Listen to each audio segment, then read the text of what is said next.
All species will be gone and extinct. They now talk about from until 2050. The ocean's major species, fish, will be gone, missing, gone. We will have no more fish that we'll harvest out of the oceans. Now, who says that? Brian Clement? The good news is I don't have to be an expert on everything. There are people called marine biologists. There are people called oceanographic scientists. An overwhelming consensus, that means everyone agrees, just like everyone agrees with greenhouse gas except the oil companies.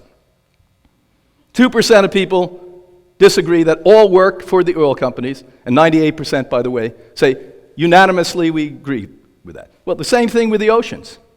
It's 95.7%. There's a few con men that are being paid by somebody to tell you it's not true, but almost everyone totally agrees that the oceans will be fished out in the next 35 years. Now, how do you like that? Pretty good news, huh? Just because you can't see the problem doesn't mean it isn't there. So when I drive along a highway, I can see a steer, I can see a cow.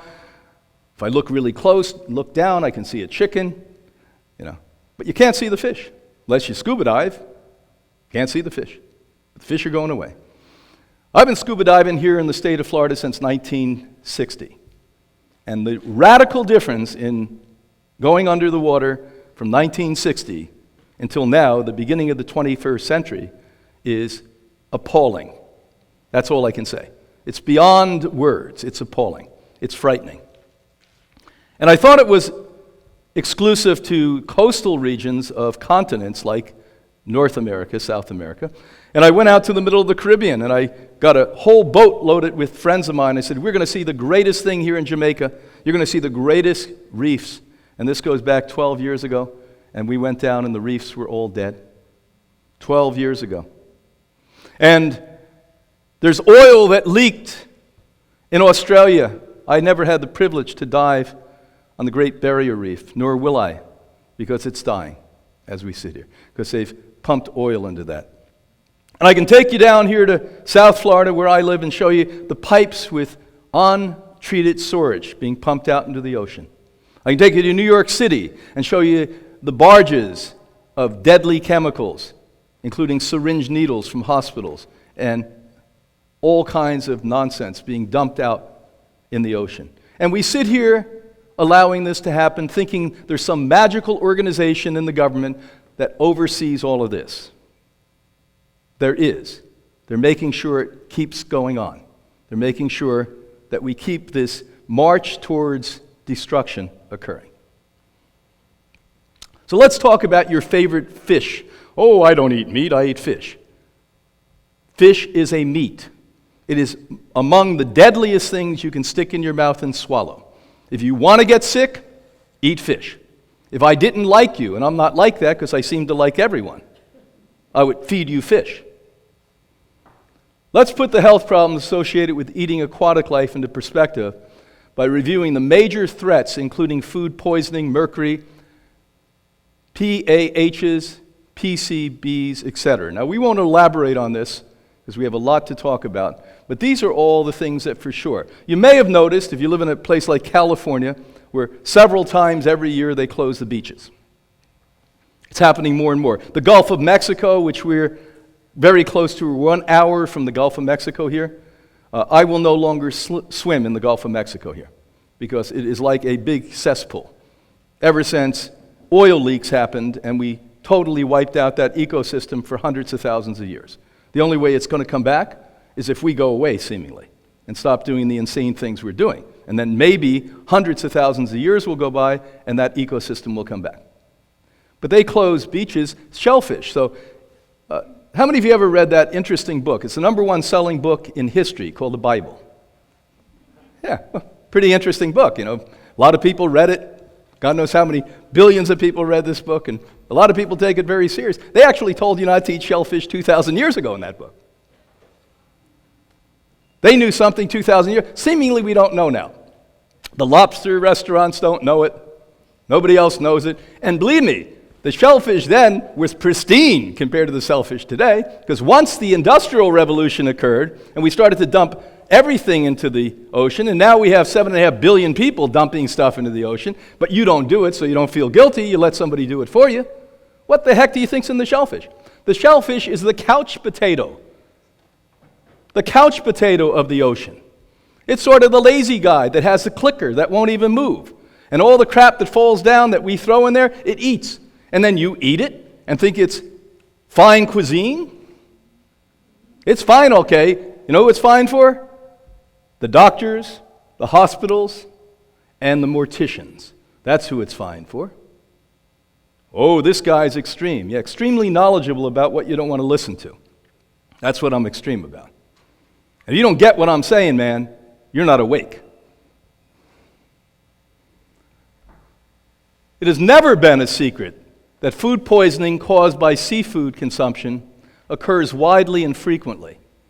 Data in July of 2002, the International Journal of Food Microbiology in Australia researched and said when they looked at all of the whole continent and country of Australia, they found high-risk assessments done of all the aquatic life there.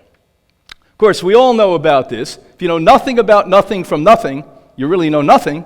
You basically know you got mercury in tuna fish, right? Well, that's the tip of the iceberg. Mercury in tuna fish is sort of like the good part of this story. That's only like scratching the surface on this stuff. So this doctor says it very well. She says, they always con you into believing this is a great source of omega-3. It's also a wonderful source of saturated fat. Same thing you don't want to eat in steak and chicken and all this other stuff. But it has a little bit of omega-3. But again, where does the tuna fish get the omega-3? Starts with an A. Algae. Algae. Okay. So Dr. Raj addressed another threat from mercury. She strongly warns pregnant and nursing women to avoid fish. Mercury exposure can seriously harm the development of fetus or young child. Now, how do we permit, how does your government, anywhere you are sitting listening to this in the world, permit a, quote, food, this is not a human food, onto the market that may harm permanently, forget the woman who is foolish enough to eat it, permanently the brain and the body of a child. So that child may be developmentally ill their whole life. They may be a burden not only on the family but on the society and the culture. So because we're allowing this deceptive industry to make a few bucks, we are willing to take the burden of maybe millions of euros or dollars over a lifetime of a person who's dysfunctional because they have neurotoxins that we are permitting in the food. And this, again, is the easy part of this story. What are PAHs?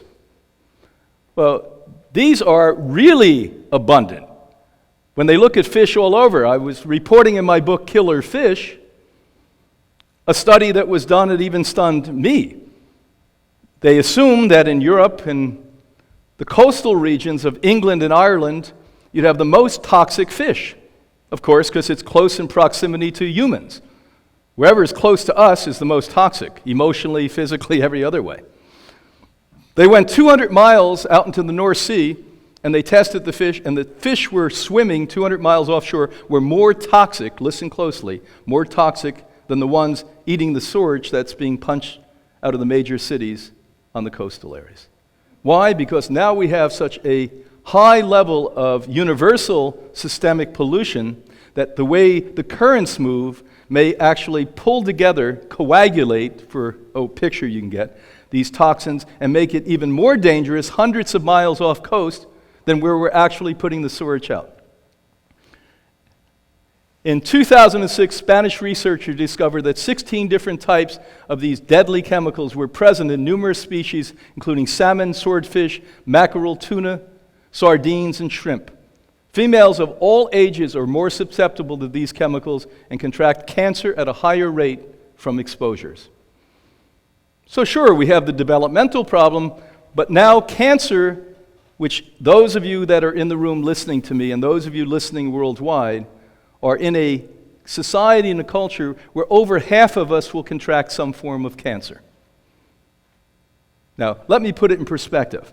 If we go back 100 years ago, less than 3% of the population had cancer. We come up to today, 57% of Americans and approximately over 50% of people, and we are not even addressing this. I am sure that nobody in this room has ever been told what I'm telling you now, and I'm sure that 99% of you listening to me worldwide have never heard this, and this is a blazingly deadly issue. Deadly. Again, as I said, mercury's fun compared to this. We go to PCBs. You may have heard of those because, we put them in plastic pipes, and the water you're drinking may have that in it, and they caught some of the bottled water companies using some of those, and the list goes on. It's craziness. When absorbed by fish and humans, PCBs are fat-soluble compounds that persist in fat tissue. So the more heavy you are, guess what? If you were like I was, overweight and obese, and eating nothing but chicken, eating nothing but fish, nothing but steak, nothing but fried food, nothing but dairy, nothing but ice cream, nothing but milk, can you imagine what my fat tissue had in it?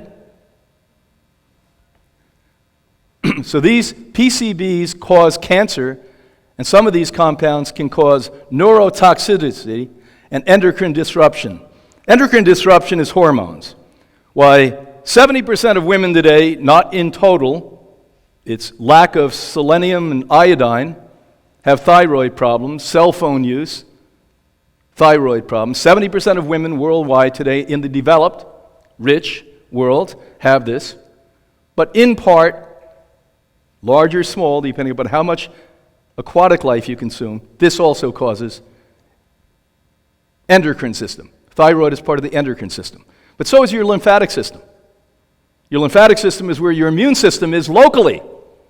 So if you're eating these ungodly non-foods that humans should never have ever touched, now they have the added attraction of industrial waste in it, no wonder we get lymphatic cancers.